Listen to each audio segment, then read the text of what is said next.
அஸ்ஸலாமு அலைக்கும். இன்று ஒரு துவா.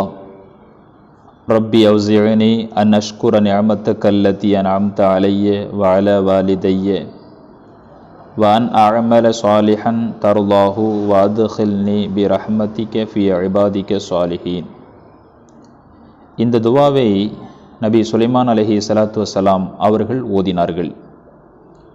சுலைமான் அலைஹிஸ்ஸலாத்து வஸ்ஸலாம் அவர்களுக்கு ரப்புல் ஆலமீன் இந்த உலகத்தில் முழு அதிகாரத்தையும் அவர்களுக்கு கொடுத்திருந்தான்.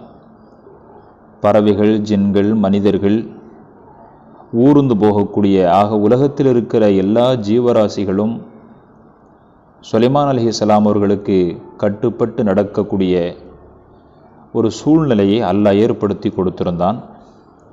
இந்த ஜீவராசிகளுடைய பேசக்கூடிய பேச்சுக்கள் சுலைமான் அலைஹிஸ்ஸலாம் அவர்களுக்கு அல்லாஹ் கற்றுக் கொடுத்திருந்தான்.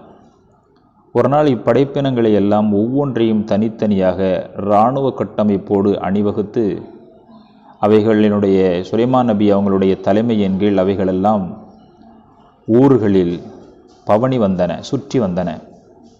அப்படி வரும்போது எறும்புகளுக்கு தலைமையேற்று இருக்கிற ஒரு எறும்பு தன் சகாக்களுக்கு சொன்னது, எறும்புகளே, நீங்களெல்லாம் உங்களுடைய புற்றுகளில் ஒளிந்து பாதுகாப்பாக இருந்து கொள்ளுங்கள் என்று சொன்னது.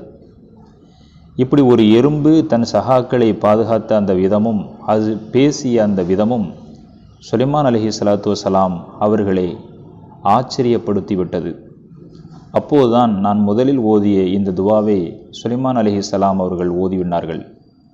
அதனுடைய பொருள், என் இறைவா, நீ என் மீதும் என் பெற்றோர் மீதும் புரிந்துள்ள உன் அருள் கொடைகளுக்காக நான் நன்றி செலுத்தவும், நீ பொருந்தி கொள்ளும் விதத்தில் நான் நன்மைகள் செய்யவும் எனக்கு அருள் செய்வாயாக.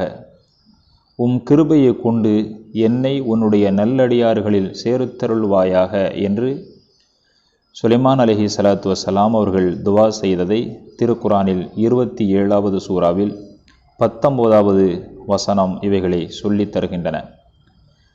இன்ஷா அல்லாஹ் நாளை இதற்கு அடுத்த துவாவை பற்றி அறிந்து கொள்வோம். அஸ்ஸலாமு அலைக்கும்.